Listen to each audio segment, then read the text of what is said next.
Hittite Empire, the iron-wielding empire that challenged Egypt. To understand the magnitude of the Hittite Empire, one must first confront the silence that swallowed it for 3 millennia. Unlike the Egyptians, whose pyramids stood as eternal sentinels against the horizon, or the Assyrians, whose stone reliefs of conquest were never fully buried by the sands of Mesopotamia, the Hittites vanished almost entirely from human memory. For centuries, they were a ghost of history, a mere footnote found in the Hebrew Bible where they appeared as a scattered tribe in Canaan, the sons of Heth, selling a burial plot to Abraham or serving as mercenaries in Davidic armies. There was no concept of a great power based in Anatolia that once held the fate of the Near East in its iron grip. The rediscovery of this civilization is one of the great triumphs of 19th and 20th century archaeology, a puzzle pieced together from clay shards and rock faces that fundamentally altered our understanding of the ancient world. It revealed a superpower that engaged in the first recording international diplomacy, fought the largest chariot battle in antiquity, and worshipped a pantheon so vast they became known as the people of the 1,000 gods. The resurrection of the Hittites began not with gold or monuments, but with language. In the late 19th century, scholars began noting peculiar hieroglyphs carved into rocks throughout modern-day Turkey and northern Syria. These were distinct from Egyptian hieroglyphs, untranslatable and mysterious. It was Archibald Sayce who, in 1876, proposed that these carvings belonged to the Hittites mentioned in the Bible, but his theory met with skepticism. How could a minor biblical tribe have left monuments scattered over such a vast geographical area? The answer lay buried beneath the village of Bogaskoy in central Turkey. Here, massive cyclopean walls and lion gates hinted at a capital city of immense proportions. Excavations led by Hugo Winkler in 1906 confirmed the site as Hattusa, the heart of the Hittite world. But the true breakthrough came from the archives. 10,000 clay tablets were unearthed, written in the familiar cuneiform script of Mesopotamia, but in an unknown language. It fell to a Czech linguist, Bedřich Hrozný, to crack the code in 1915. In a moment of philological brilliance, Hrozný realized the language was Indo-European. He translated a sentence regarding the consumption of bread and water, Ninda an ezateni watarma ekuteni, linking the Hittite word for water, watar, to the English water and the German Wasser. Suddenly, the Hittites were not just an Oriental mystery. They were distant linguistic cousins of the Greeks, Romans, and Persians, having migrated into the harsh terrain of Anatolia from the Eurasian steppes. The geography of Anatolia, the land of Hatti, shaped the character of the empire. Unlike the fertile river valleys of the Nile or the Tigris and Euphrates, the Anatolian plateau is a rugged, unforgiving landscape of high altitudes, severe winters, and scorching summers. It is a fortress of nature, protected by the Pontic Mountains to the north and the Taurus Mountains to the south. The Halys River, known to the Hittites as the Mara Santia, curves through the center of the plateau in a great red bow, defining the core homeland of the civilization. This terrain demanded resilience. The Hittites were not a river people, dependent on the predictable flooding of a single waterway. They were highlanders, experts in guerrilla warfare, mastering the rocky passes and the art of fortification. Their capital, Hattusa, was built on a steep, rocky outcrop, far from the major trade routes of the time, a deliberate choice for defense rather than commerce. To survive here, the Hittites had to control the agricultural hinterlands and secure the metal deposits that studded the mountains, specifically copper and silver, which were the lifeblood of the Bronze Age economy. The origins of the Hittite state are shrouded in the mists of the early 2nd millennium BCE.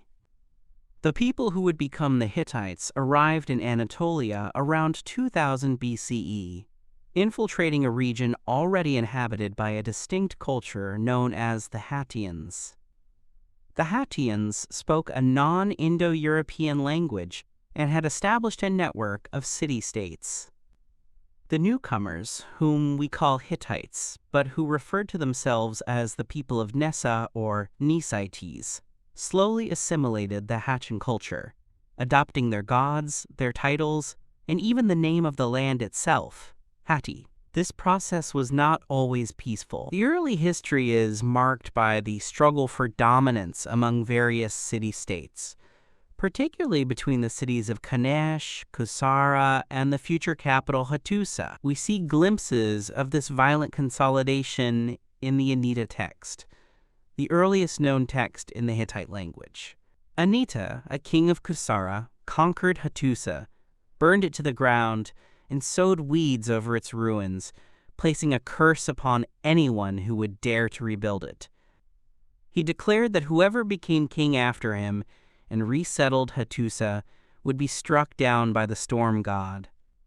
It is a testament to the strategic necessity of the site that a later king, disregarding the curse, not only rebuilt the city but took his regnal name, Hattusili, from the very place Anita had condemned. Hattusili I is considered the true founder of the Hittite Old Kingdom, ruling in the late 17th century BCE. He was a figure of immense ambition, who realized that for Hatti to thrive, it could not remain confined to the Anatolian plateau. The wealth of the ancient world lay to the south and east, in the trading hubs of Syria and the rich alluvial plains of Mesopotamia. Hattusili initiated a series of campaigns that would define Hittite foreign policy for centuries. He crossed the Taurus Mountains, a logistical feat in itself, and descended upon the rich cities of northern Syria. His annals describe him as a lion, ravaging the lands of his enemies. However, the Old Kingdom was plagued by a structural weakness that would haunt the Hittites repeatedly: the fragility of succession. The Hittite monarchy was not an absolute theocracy like Egypt. The king was primus inter pares, first among equals, surrounded by a powerful aristocracy and a distinct assembly known as the Panku. Hattusili's reign ended in family tragedy, with his own sons betraying him, forcing him to bypass them and choose his grandson Mursili as his heir. Mursili I inherited a war machine and an ambition that exceeded even his grandfather's. In a lightning campaign that stunned the Near East, he marched his army down the Euphrates River Valley, covering a distance of over 1,000 miles, to strike at the heart of Mesopotamia. In 1595 BCE, Mursili I sacked Babylon, ending the dynasty of Hammurabi. It was a raid of unprecedented scale, a demonstration of the reach of Hittite power. Mursili looted the golden statues of Marduk, the patron god of Babylon, and returned to Hattusa laden with treasure. Yet the curse of the Hittite court struck again. The conqueror of Babylon did not die in battle, but was assassinated by his brother-in-law, Hantili, shortly after his return. This regicide plunged the Hittite kingdom into a period of chaos and bloodletting, known as the Palace Chronicle. For several generations, kings were murdered by their successors. The empire shrank, and the gains in Syria were lost to the rising power of the Mitanni, a Hurrian-speaking state that utilized the new technology of the light war chariot to dominate northern Mesopotamia. Order was only momentarily restored by King Telepinu around 1500 BCE. Telepinu is best known not for his conquests, but for his constitutional reform. He issued the Edict of Telepinu, a document that reads like a desperate plea for sanity amidst the bloodshed. In it, he recounts the history of the kingdom's collapse due to internal strife and lays down strict laws of succession. The king must be succeeded by a first-rank son. If none exists, a second-rank son. If none exists, the husband of a first-rank daughter. More importantly, Telepinu established the legal authority of the Panku, the assembly of nobles, giving them the power to judge even the king if he sought to murder his own family members.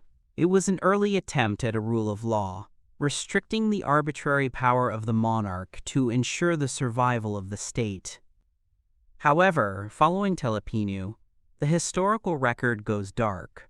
The Middle Hittite Kingdom is a murky period where the empire nearly ceased to exist, squeezed by the Mitanni from the south, and the barbarian Kaska tribes from the north. The Kaska were the eternal nemesis of the Hittites, a non-urbanized tribal confederation living in the Pontic Mountains who raided with impunity, at one point even sacking Hattusa itself, forcing the Hittite court to flee. The resurrection of the empire and its ascent to superpower status was the work of one of antiquity's greatest military and diplomatic geniuses, Suppiluliuma I. Ruling in the mid-14th century BCE, Suppiluliuma transformed the Hittite state from a regional kingdom fighting for survival into an empire that treated Egypt as an equal. His career began even before he was king, serving as a general for his father, reclaiming the homeland from the Kaska and stabilizing the core. Upon seizing the throne, he turned his eyes toward the Mitanni, the dominant power in Syria. Through a combination of strategic marriages, calculated betrayals, and sheer military force, Suppiluliuma dismantled the Mitanni Empire. He sacked their capital, Washukani, and installed a puppet ruler, effectively turning the buffer state into a vassal. This brought the Hittite sphere of influence directly up against the borders of the Egyptian Empire, which controlled Canaan and southern Syria. The geopolitical stage was set for a clash of titans. It was during the siege of the city of Carchemish that Suppiluliuma received one of the most extraordinary letters in ancient history. It arrived from Egypt, written by a queen, likely Ankhesenamun, the widow of Tutankhamun. The letter read, "My husband has died, and I have no son. They say about you that you have many sons.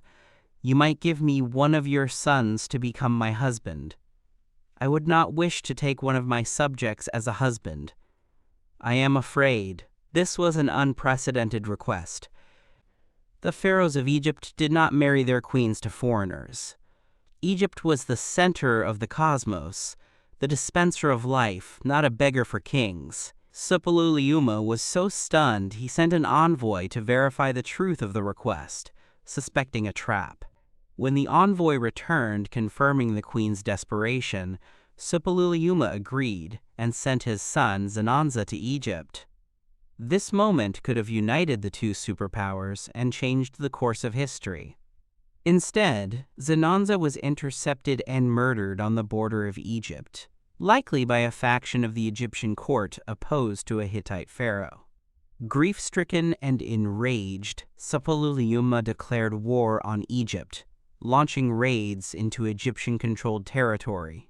He brought back thousands of prisoners, but with them he brought back a silent killer, the plague. The plague that ravaged Haiti for 20 years is one of the first well-documented epidemics in history. It killed Suppiluliuma I and his immediate successor, leaving the throne to his young son, Mursili II. Mursili II is one of the most human figures in the Hittite archives. We know him not just through his annals of conquest, but through his prayers. He poured his anguish out to the gods, asking what sin he or his father had committed to deserve such divine wrath. "Dying men," he wrote, "are being relieved of their goods, but to no avail. The land of Hatti is totally battered." Mursili's reign was a constant struggle to hold the empire together against rebellions on all sides, while the population dwindled from disease. He suffered from a speech impediment, likely a form of stress-induced aphasia, which he attributed to a sudden thunderclap from the storm god. Despite these hardships, Mursili II proved to be a formidable ruler, securing the western frontiers against the Arzawa lands and maintaining the Syrian vassals. His detailed annals provide us with the most comprehensive chronological history of the ancient Near East during this period. The climax of the conflict between Hatti and Egypt arrived 2 generations later in 1274 BCE at the Battle of Kadesh. The protagonists were Muwatalli II, the Hittite Great King, and the young, ambitious Ramesses II of Egypt. The city of Kadesh on the Orontes River was the key to controlling Syria. Ramesses marched north with 4 divisions of troops, confident in his divine mandate. Muwatalli, however, was a master of intelligence and deception. He planted captured spies who fed Ramesses false information, claiming the Hittite army was far to the north in the land of Aleppo, terrified of the Egyptian advance. Ramesses took the bait. He hurried his first division, the Amun division, toward Kadesh, leaving the rest of his army strung out miles behind. As Ramesses set up camp, he was unaware that the entire Hittite host, 40,000 infantry, and 3,700 chariots, was hiding behind the tell of Kadesh, obscured by the city mound. The Hittite attack at Kadesh remains a textbook example of a surprise assault. The Hittite chariot, the tank of the Bronze Age, was the primary weapon. Unlike the Egyptian chariot, which was lighter and carried 2 men, a driver and an archer, the Hittite chariot was heavier, positioned the axle in the center for stability, and carried a crew of 3, a driver, a warrior, and a shield bearer. This allowed the Hittites to use the chariot not just as a mobile firing platform, but as a shock weapon to smash into infantry formations.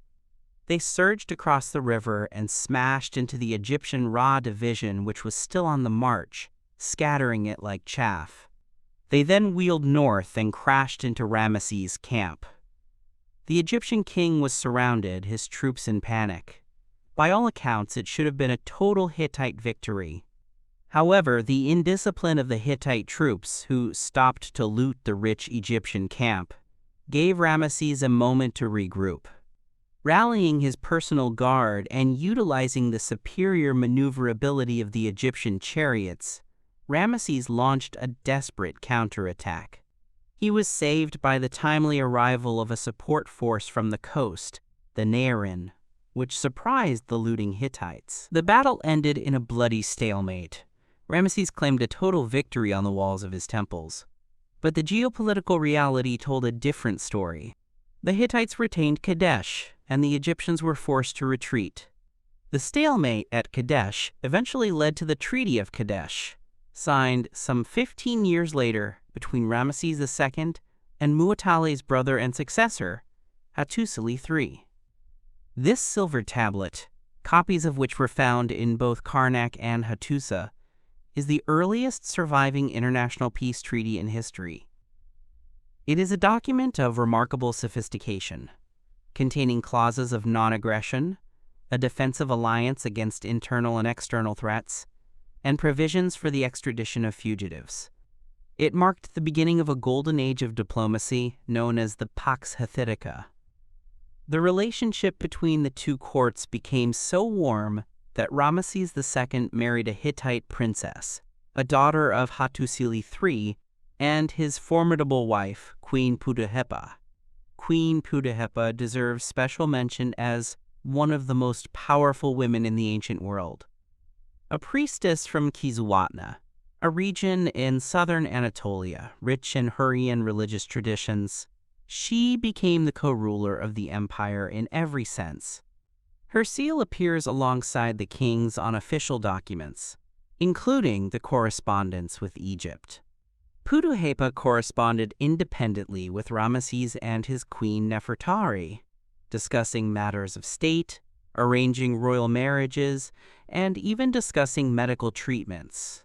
Her influence highlights a distinctive feature of Hittite society: the elevated status of royal women compared to their counterparts in Mesopotamia or Greece.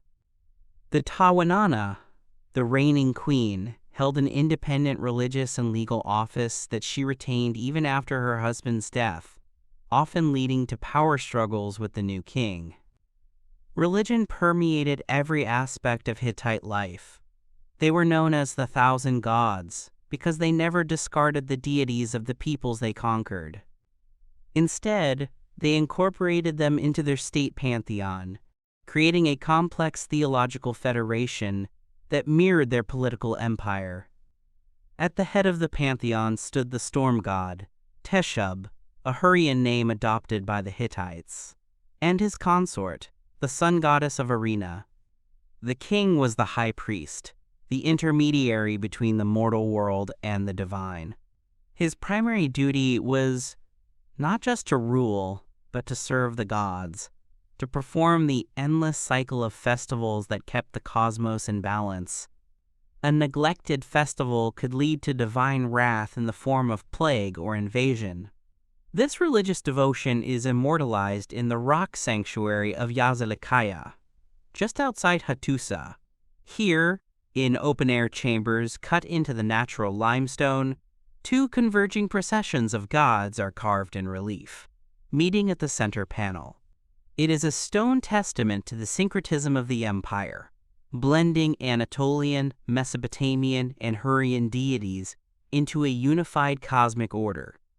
The title of the iron-wielding empire requires nuance.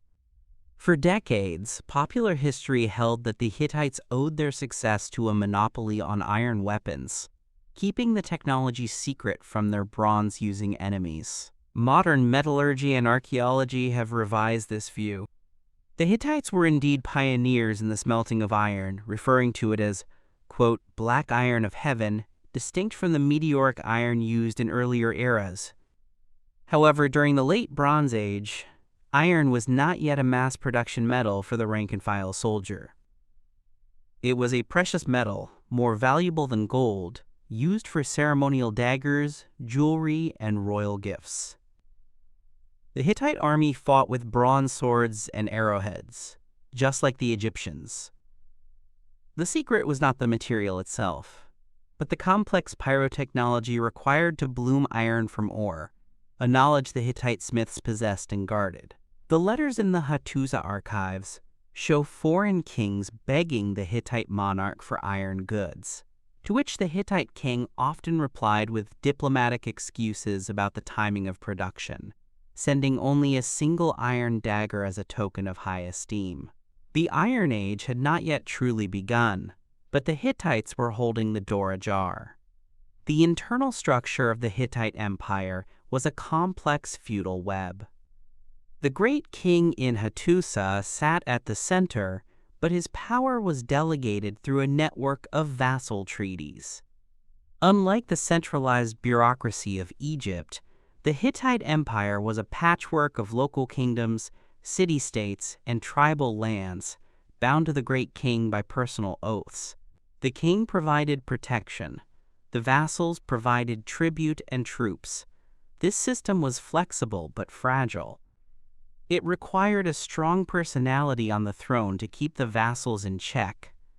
When the center weakened, the periphery would break away. The Hittite law code, found on numerous tablets, reveals a society that was remarkably structured, yet distinct from the eye-for-an-eye justice of the Code of Hammurabi. Hittite law focused heavily on restitution rather than retribution. Crimes, even violent ones, were often punished by fines paid to the victim or their family. The death penalty was reserved for specific crimes against the state, such as sorcery or bestiality, which were seen as polluting the spiritual purity of the land. As the 13th century BCE drew to a close, the shadows lengthened over Hanti. The reign of Tudalia I, the son of Hattusili III, saw the construction of massive religious monuments and the height of rock relief art, yet the cracks in the foundation were widening. The geopolitical situation was shifting rapidly. To the east, the Assyrians were resurgent, swallowing the remnants of the Mitanni and pressing against the Euphrates. To the west, the Ahiyawa, believed to be the Mycenaean Greeks, were fomenting rebellion in the Hittite vassal states of the Aegean coast. But the most dangerous threat was internal and environmental. The Anatolian plateau is ecologically marginal. A few years of drought can lead to famine. The archives from the final years of the empire are filled with desperate reports of grain shortages. The pharaoh Merneptah of Egypt even sent grain shipments to keep the land of Hatti alive. This dependency on imported food made the empire vulnerable to disruption of trade routes. Then came the storm. The collapse of the Bronze Age is one of history's great catastrophes, a systems collapse where war, famine, migration, and economic failure fed upon each other.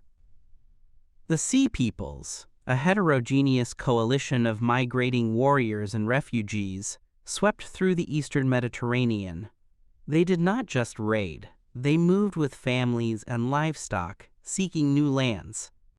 The Hittite vassal state of Ugarit, a key trading hub on the Syrian coast, sent a final haunting message. "My father, behold, the enemy ships came.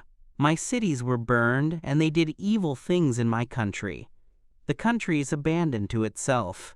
Ugarit was destroyed, never to be inhabited again." The Hittite army, likely tied down fighting the Assyrians or stretched thin by famine, could not stem the tide. However, the end of Hattusa itself remains a subject of debate. Recent archaeological evidence suggests that the city was not simply stormed by the Sea Peoples in a single cataclysmic battle. There is evidence that the royal court, the administration, and the elite guards abandoned the city before the final destruction, taking the portable wealth and the sacred statues with them. They likely fled south, toward the more stable Neo-Hittite regions in Syria. The city they left behind was then looted and burned, likely by the Kaska tribes who had waited centuries for this moment of weakness. The great mud brick walls were baked into ceramic by the intensity of the fires, preserving the city in its moment of death. The smoke that rose from Hattusa around 1190 BCE marked the end of the Great Kingdom. The central authority vanished, the archives ceased. The ability to coordinate armies, trade, and diplomacy across the Near East evaporated. Yet the Hittite culture did not die in the flames of Hattusa. It fragmented and migrated. In the southeast of Anatolia and northern Syria, in cities like Carchemish, Malatya, and Aleppo, the traditions of the empire survived. These Neo-Hittite states continued to use the Luwian hieroglyphic script, a cousin of the Hittite cuneiform, and worshipped the storm god Tarhunza. Their kings called themselves Great King and erected monuments in the Hittite style. It was these fragmentary kingdoms that the Assyrians of the Iron Age would later encounter and conquer, and it was these people that the Bible referred to as the Hittites. They preserved the artistic and architectural legacy of their ancestors, passing on motifs that would influence the art of the Greeks and the Etruscans. The double-headed eagle, a symbol found on the gates of Hattusa, would survive through millennia to become a symbol of empires in Byzantium, Russia, and Austria, a silent echo of the lost power of Hatti. The rediscovery of the Hittites has forced a rewriting of the history of the ancient world. We now know that the Bronze Age was not a duality of Egypt and Mesopotamia, but a triad, with the Hittites forming the northern anchor of a globalized international system. They were the masters of the chariot, the pioneers of diplomacy, and the guardians of the bridge between Asia and Europe.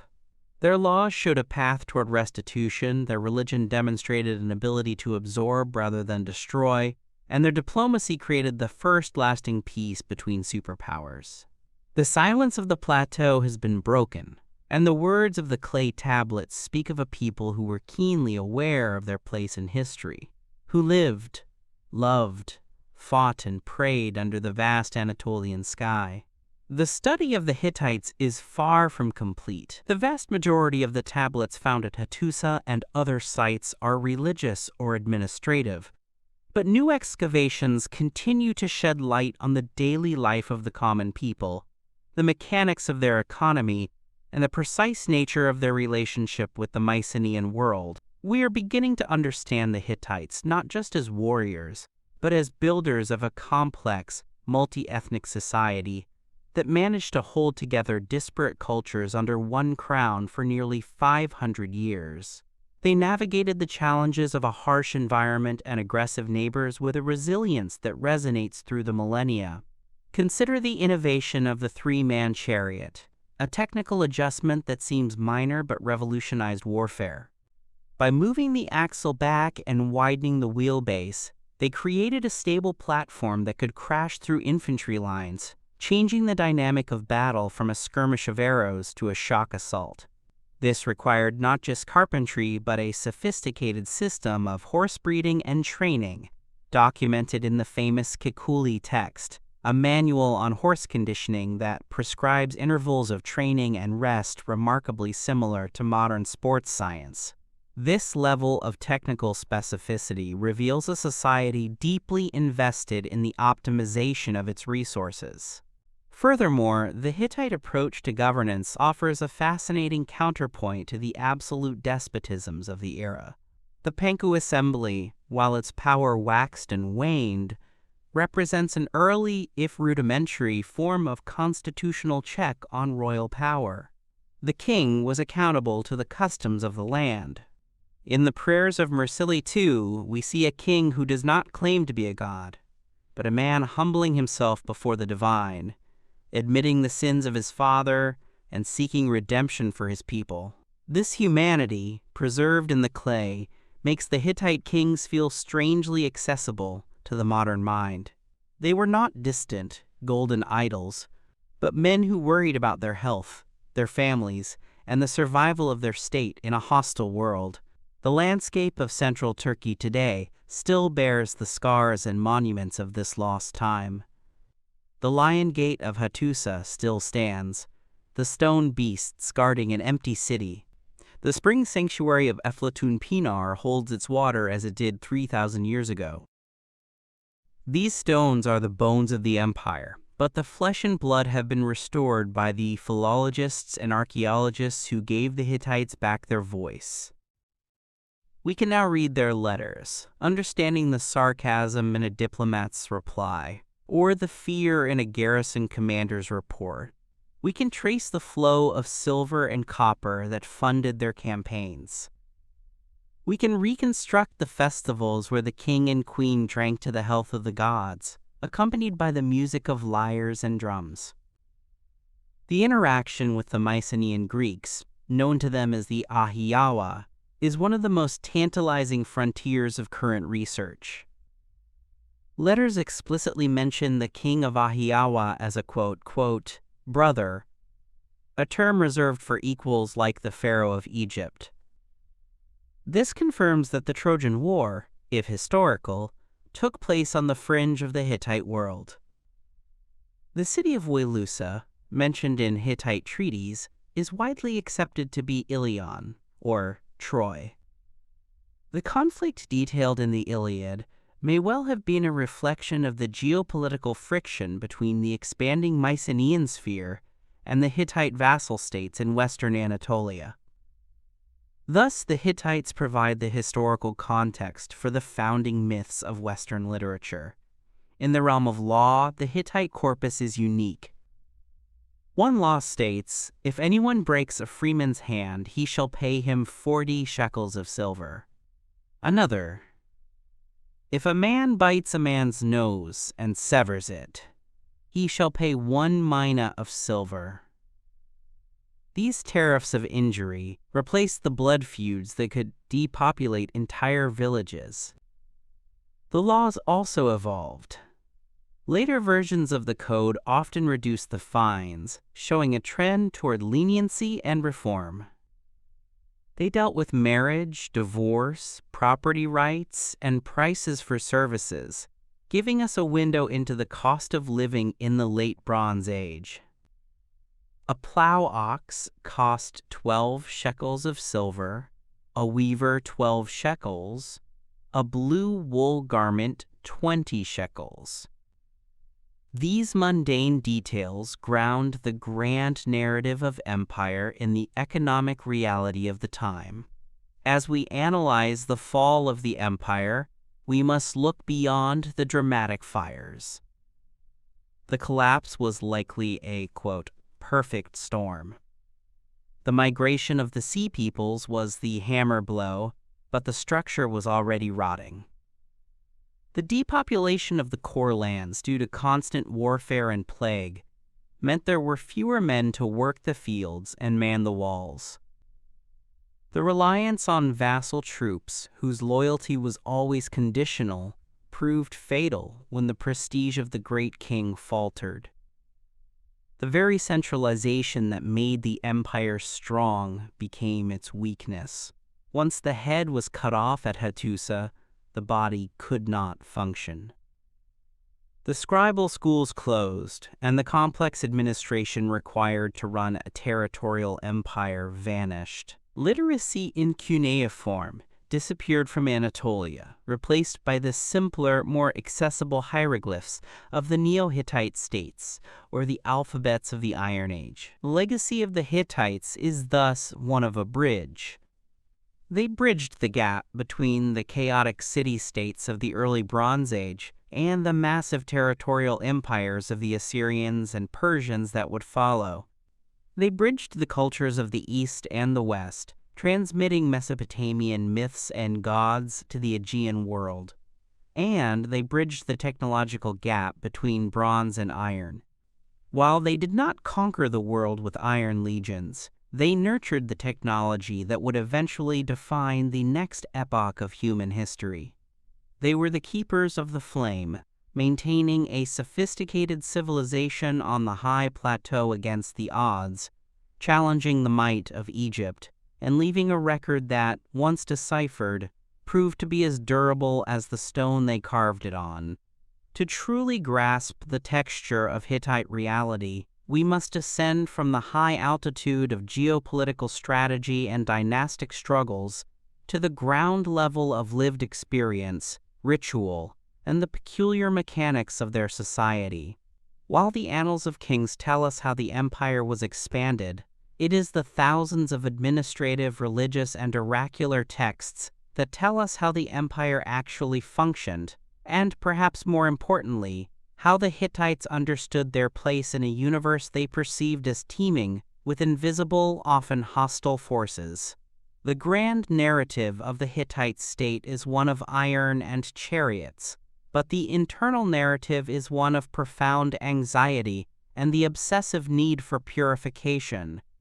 The Hittites were a people deeply concerned with the concept of pollution, a spiritual stain that could be contracted through contact with the unclean, through the commission of forbidden acts, or even through the inadvertent negligence of a ritual duty.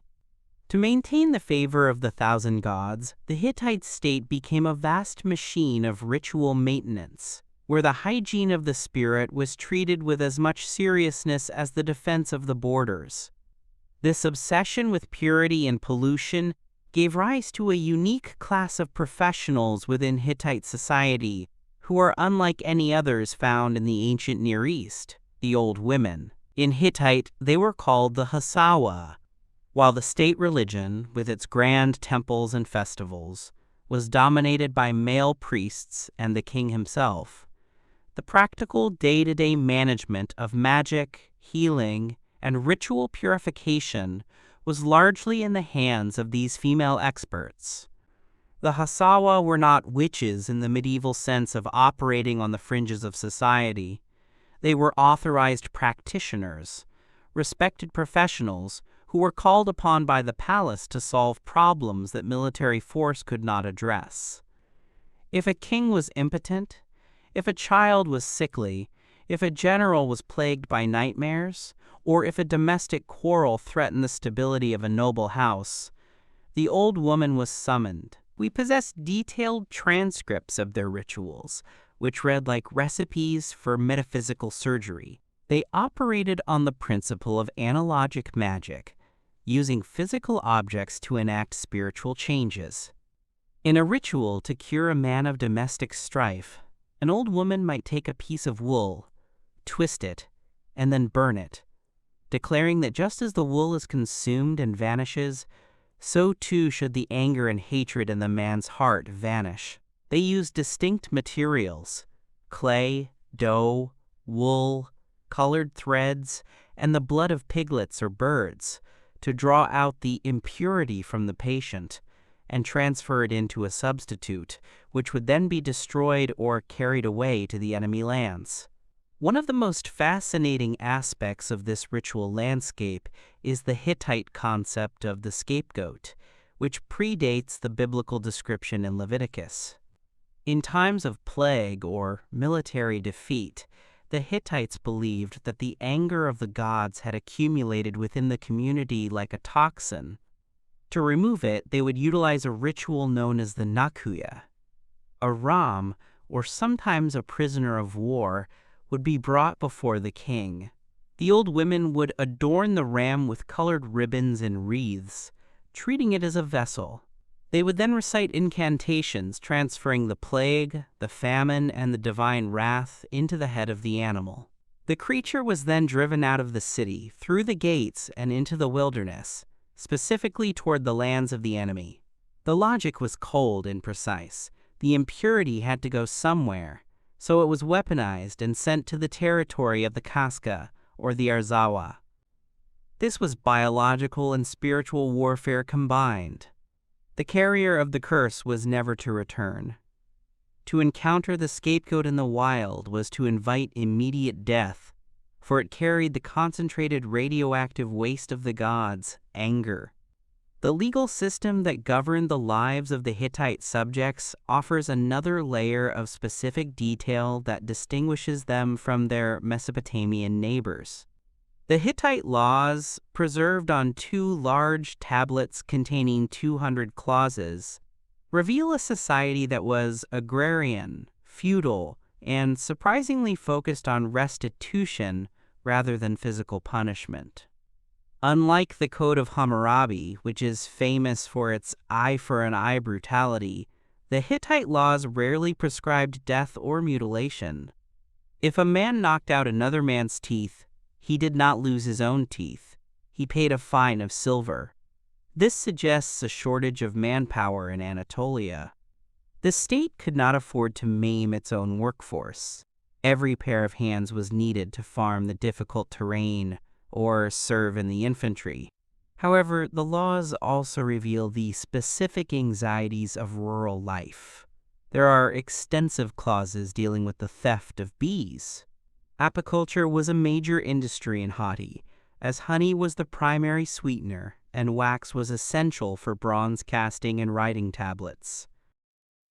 The laws specify the fines for stealing a swarm of bees from a hive versus stealing a swarm that had already settled in the wild. We see laws concerning the theft of fruit trees, the misappropriation of irrigation water, and the damages caused by runaway oxen. These texts strip away the gold and glory of the empire and show us the mud-brick reality of the peasant, worried about his neighbor stealing his plow or his dog being killed. Speaking of dogs, the Hittite relationship with animals was complex. While they relied on horses for war and oxen for labor, the dog occupied a liminal space. In the laws, a shepherd's dog was highly valued. Killing one incurred a heavy fine, as the dog was the guardian of the flock against wolves and bears. However, in the context of ritual, the dog was often seen as an unclean scavenger.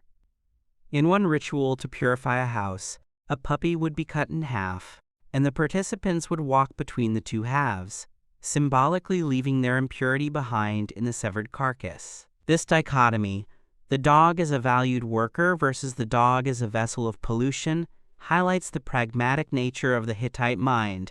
They used what worked. If a dog could guard sheep, it was protected. If a puppy could absorb a curse, it was sacrificed. This pragmatism extended to sexual taboos as well. The laws contain a specific category of crimes called herkul, which roughly translates to an abomination. This included incest and certain forms of bestiality. However, the specificity is startling. While relations with a cow or sheep were capital crimes punishable by death, relations with a horse or a mule were not penalized, though the perpetrator was socially ostracized and could not become a priest. Scholars debate why this distinction existed, but some suggest it relates to the high status of the horse in Hittite society. The horse was a noble animal, a creature of the aristocracy, and perhaps viewed differently than common livestock.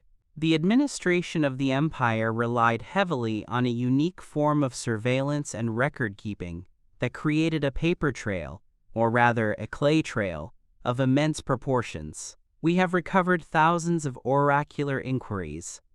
These are not vague horoscopes. They are binary questions put to the gods to determine the cause of a specific problem. The process was bureaucratic. If the king fell ill, the scribes would ask the gods, "Is this sickness caused by the neglected festival of the sun goddess?" The answer would be determined by examining the liver of a sheep or observing the flight of birds. If the answer was no, they would ask the next question. Is it caused by the anger of the spirit of the Zintuhi temple?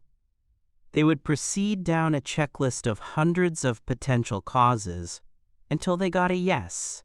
This implies that the Hittite theologians had a mental map of a universe governed by strict cause and effect laws. The gods did not act randomly. They acted because of specific grievances. Once the grievance was identified via this binary search algorithm, the appropriate ritual could be performed. This system turned theology into a form of forensic accounting, where every misfortune was a debt that had to be reconciled with the divine ledger. One of the most physically imposing manifestations of Hittite power was their architecture, specifically their defensive engineering. The fortifications of Hattusa are a marvel of the Bronze Age. The city was surrounded by a double wall built on a massive earthwork rampart known as a glacis. This smooth, sloping embankment made it nearly impossible for siege engines or battering rams to reach the base of the wall, and it exposed any attacking infantry to a rain of arrows from above. But the most distinct feature of Hittite military architecture is the postern. These were long, stone-lined tunnels explicitly built beneath the walls. Unlike secret escape routes, these were large, corbelled tunnels, some authorized for the movement of troops. They allowed the Hittite defenders to launch surprise sorties against besieging forces. While the enemy was attacking the main gate, a regiment of Hittite shock troops could emerge from the ground behind the enemy lines, creating panic and chaos. The most famous of these, the Yerkapi Tunnel, is still walkable today. It runs underneath the highest point of the city's defenses, a sphinx-guarded gate that served no commercial purpose but acted as a purely ceremonial and strategic summit. The engineering required to build these tunnels, using large stones leaning against each other to distribute the weight of the massive wall above, demonstrates a mastery of physics and structural integrity that rivals the Mycenaean beehive tombs. The food that fueled this empire was based on the Mediterranean triad of grain, wine, and olive oil, but with a distinct Anatolian twist. The climate of the plateau was colder and wetter than Egypt or Mesopotamia, making beer and bread the absolute staples of daily life. The Hittites had dozens of words for different types of bread: damp bread, sour bread, sweet bread, soldier's bread, and bread shaped like animals for sacrifices. The excavations at Hattusa have revealed massive underground grain silos, lined with straw and sealed with clay, capable of storing hundreds of tons of barley and wheat. These were the strategic reserves of the empire. In a land prone to drought, the king who controlled the grain silos controlled life itself. The distribution of these rations was the primary economic interaction between the state and its dependents. We also know that the Hittites enjoyed a diverse diet that included lentils, chickpeas, peas, and a variety of dairy products like cheese and ghee, clarified butter.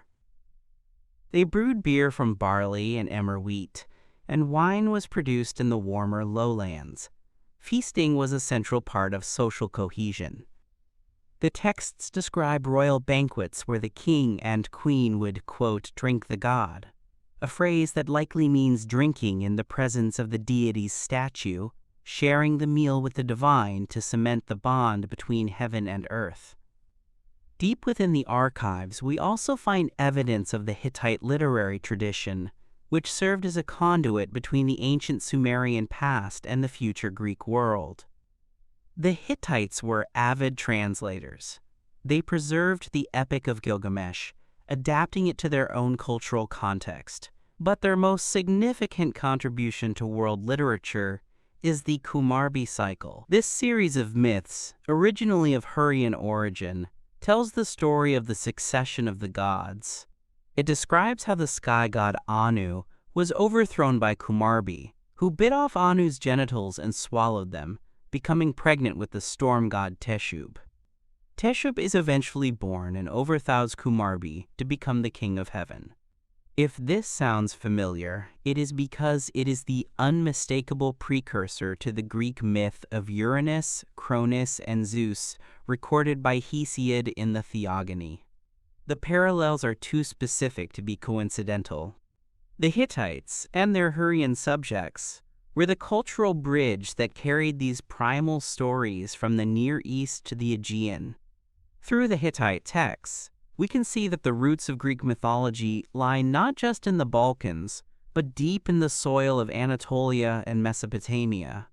Another specific area of interest is the Ilke system, the feudal obligation that formed the backbone of the Hittite military and economy. The land of Hatti was divided into parcels. A man who held a parcel of land was obligated to perform Ilka, which could mean providing a soldier for the army, working on state construction projects, or supplying goods. This was not slavery, but a form of tax in kind. However, the texts reveal that this system was under constant strain. We find letters where local officials complain that men are fleeing their Ilka obligations, hiding in other towns, or that the demands of the war are leaving the fields fallow. There was a constant tension between the need for soldiers and the need for farmers. To mitigate this, the Hittites utilized a system of deportation. When they conquered a territory, they would forcibly relocate thousands of civilians, men, women, and children, to the Hittite heartland. These deportees, known as Namara, were not slaves in the chattel sense. They were resettled on empty state lands to function as a labor force and tax base. They were given land, seeds, and livestock, and in exchange, they became subjects of the great king. This practice, while brutal, was a demographic strategy to counter the low population density of the Anatolian plateau. It turned the empire into a melting pot of Luwians, Hurrians, Syrians, and Kaskians, all bound together by the administrative apparatus of Hattusa. The training of the horses that pulled the Hittite chariots is detailed in one of the most remarkable documents of the ancient world, the Kikuli text. Kikuli was a master horse trainer from the land of Mitanni who was employed by the Hittite court. His manual, written on 4 clay tablets, is a day-by-day training regimen that lasts for 7 months. It is incredibly specific. It mandates interval training, trotting for a certain distance, then galloping, then walking to cool down. It prescribes warm baths for the horses, specific feeding schedules involving barley and chopped straw, and rest days. Kikuli emphasizes the importance of sweating out the horses to remove fat and build muscle. Modern equine experts who have tested the Kikuli method have found it to be surprisingly effective, particularly for building the endurance required for a chariot horse, which had to pull a heavy vehicle and 3 men in bursts of high speed. This text reveals that the Hittite military superiority was not just about having more chariots, but about the science of biomechanics and nutrition applied to their war machines. The horse was a piece of military technology that required precise maintenance, and the Hittites treated it with the rigorous attention of a Formula One team.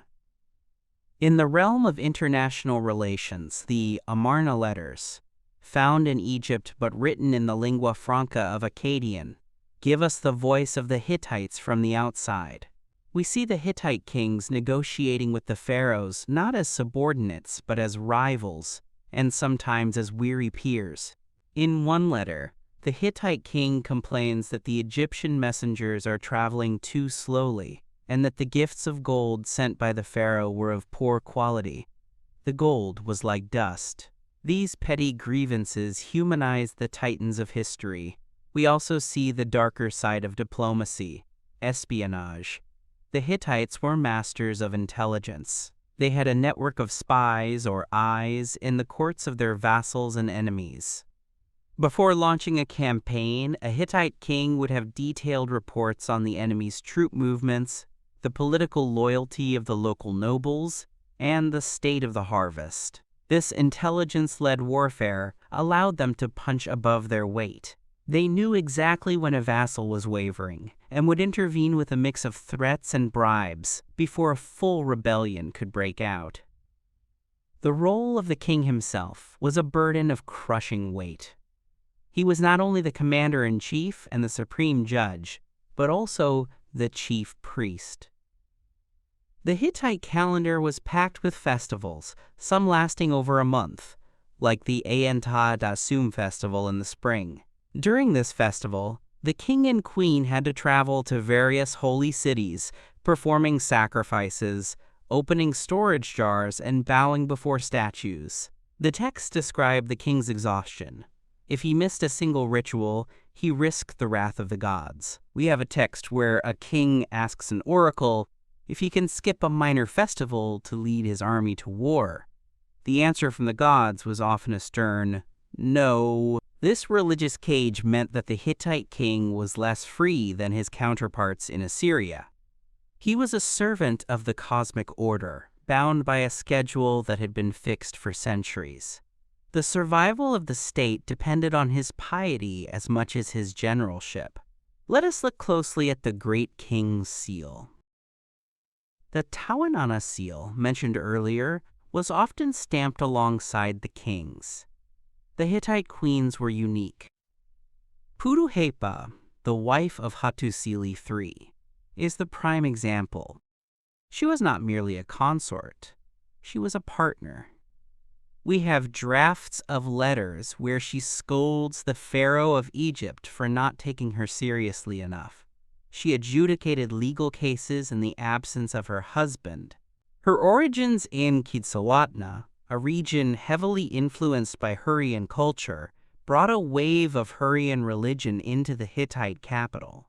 Under her influence, the state pantheon was reorganized, and Hurrian deities like Hebet and Sharuma were equated with the traditional Hittite gods. This cultural syncretism was a deliberate state policy to integrate the southern provinces. Puduhepa's seal shows her embracing the sun goddess, asserting her own divine election. The fact that a queen could correspond directly with foreign monarchs and place her seal on international treaties is a level of female political agency that would not be seen again in the Near East for centuries. The material culture of the common people is revealed through their pottery. Hittite pottery is often described by archaeologists as, quote, drab, It was mass-produced, wheel-made, and standardized. The most common type is the drabware, simple bowls, pitchers, and plates used for eating and storage. Unlike the painted, decorative pottery of the Greeks or the Minoans, Hittite pottery was utilitarian. It reflects a society that valued function over form, or perhaps a society where the state controlled production so tightly that individual artistic expression in ceramics was discouraged. However, the metalwork was exquisite. The few surviving bronze vessels and gold jewelry pieces show a high degree of artistry, with intricate repoussé work depicting animals and gods. The stag vessels, made of silver and used for libations, are masterpieces of sculpture. This suggests that artistic talent was concentrated in the palace workshops, producing luxury goods for the elite and the gods, while the common people used the standardized, industrial ceramics provided by the local kilns. The end of the empire is often depicted as a sudden darkness, but the Neo-Hittite afterlife is a fascinating period of resilience and transformation. When Hattusa fell, the dynastic line did not vanish. A branch of the royal family had been established as viceroys in the city of Carchemish on the Euphrates. When the capital was destroyed, the viceroy of Carchemish, Kuziteshub, declared himself the great king. For several centuries after the collapse, these Syro-Hittite kingdoms kept the flame alive. They built new cities adorned with basalt reliefs that mimicked the style of the empire but with new influences. The Kara Tepe inscriptions, found in southern Turkey, are bilingual texts in Phoenician and hieroglyphic Luwian. They tell of a local ruler, Azatiwada, who claims to have brought peace and plenty to his people, filling the granaries of Paura. These texts are crucial because they allowed scholars to decipher the Luwian hieroglyphs. They show a world that was becoming increasingly cosmopolitan, blending Hittite, Aramean, and Phoenician elements. The Hittites of the Bible, the friends of David and Solomon, were the citizens of these fragmented, wealthy city-states, trading iron and timber, unaware that they were the twilight echoes of a superpower. Even the landscape itself was marked by the Hittites in a way that suggests a desire to speak to eternity. They were obsessed with rock reliefs. Across Anatolia, often in remote, inaccessible ravines or on mountain peaks, they carved images of their kings and gods. The relief at Sirkeli, carved into a cliff face overlooking the Seyhan River, depicts King Muwatalli II. It is an assertion of ownership over the land. These were not just monuments, they were magical boundary markers. By carving the image of the king into the living rock of the mountain, they were fusing the state with the geography itself. They were saying, "This mountain is haughty, this river is haughty." It was a way of taming the wild landscape, of imposing order on the chaotic forces of nature.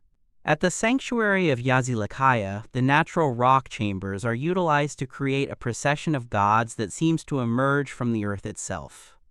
The arrangement of the deities in the main chamber follows a strict hierarchy, but the side chamber, Chamber B, is dedicated to the underworld gods. Here, a terrifying relief of the sword god, a god whose body is a blade, stands guard. This chamber is believed to be a mortuary shrine for a deceased king, a place where the barrier between the living and the dead was thin. The linguistic landscape of the empire was also far more complex than just Hittite. The language we call Hittite, Nesit, was the language of administration and the ruling elite, but the language of the street, and increasingly the language of religion and ritual, was Luwian. Luwian is a closely related Indo-European language, but distinct. By the end of the empire, it seems that Luwian had become the dominant spoken tongue. The hieroglyphs found on monuments are Luwian, not Hittite. This suggests a diglossic society, where the scribes wrote in Nesite and Akkadian on clay, but the people spoke Luwian and wrote it on wood or stone. There was also Palaic, spoken in the north, and Hattic, the dead liturgical language of the original inhabitants, used only in chants the priests no longer fully understood. This linguistic tapestry required a class of scribes who were essentially polyglots, capable of switching between languages depending on whether they were writing a treaty, a prayer, or a tax receipt. Finally, we must consider the specific mechanics of the Hittite Great Circuit. The empire was not a static block of land. It was a network of roads and oath-bound loyalties that required constant maintenance. The king was a mobile monarch. The archives mention the royal road that connected Hattusa to the provinces. These were not paved highways like the Romans would build, but cleared tracks with way stations where fresh horses and supplies could be obtained. The speed of communication was vital. A message from the Syrian frontier to Hattusa could take weeks, meaning the local governors had to have significant autonomy to deal with immediate threats. This autonomy was the empire's Achilles' heel. The history of the Hittites is filled with the rebellions of these frontier lords, who, feeling secure in their distance from the capital, decided to withhold tribute. The king's life was an endless cycle of suppressing these revolts, rushing from the western coast to the eastern mountains. It was a game of whack-a-mole, played on a continental scale. The specific details of the river ordeal give us a chilling glimpse into Hittite jurisprudence. When a person was accused of a crime that had no witnesses, specifically sorcery or treason, they were subjected to the judgment of the river god. The accused would be thrown into the river. If they sank, they were guilty, rejected by the water. If they floated and reached the bank, they were innocent, cleansed by the god. This was not a lynch mob tactic. It was a formal legal procedure, presided over by priests. We have records of the logistics for these ordeals, including the fees paid to the man of the river who managed the event. It reflects a society where the boundary between the legal and the supernatural was non-existent. Justice was ultimately a divine prerogative, and the river was the judge of last resort.